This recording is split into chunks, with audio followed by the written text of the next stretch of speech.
Hey guys, so today I thought I'd talk about a show that's hugely popular with a lot of people, and that's SpongeBob SquarePants. Why am I talking about SpongeBob SquarePants? That's a silly kid show and all that. SpongeBob almost or arguably saved Nickelodeon from financial ruin, and it was definitely one of the few hit shows it had going for quite some time.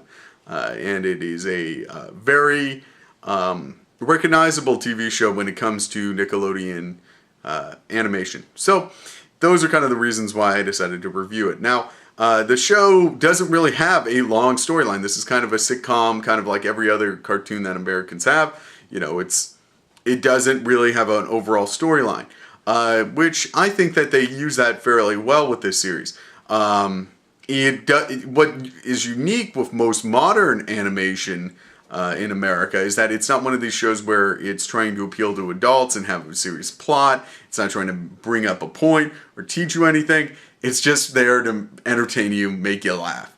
And in a way that's kind of refreshing and almost retro in a sense. In a lot of ways, it's a lot closer to Ren and Stimpy than a lot of other animation that Nickelodeon produced in between the two series. The characters, voice actors can be annoying, but it's a kid show. It's annoying voices for kids are entertaining. If you know what I mean? It's kind of like one of those things where as you grew up, it's a taste change thing. You know what I mean? You put I don't know.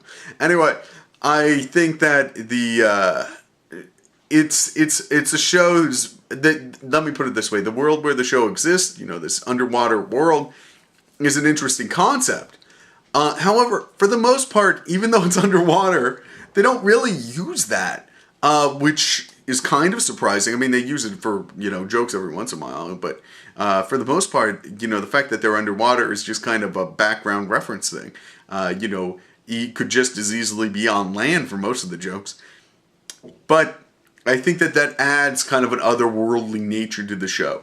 I think that I think one of the interesting aspects of the show is its focus on burger flipping.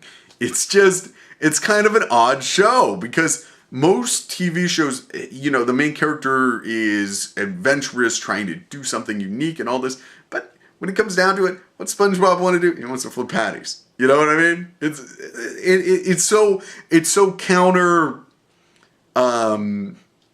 It's so against what modern television's really about that it's a unique kind of experience to see somebody obsessed about and happy to go to work and flip burgers. Show me somebody in real life that's that happy about flipping burgers. Seriously.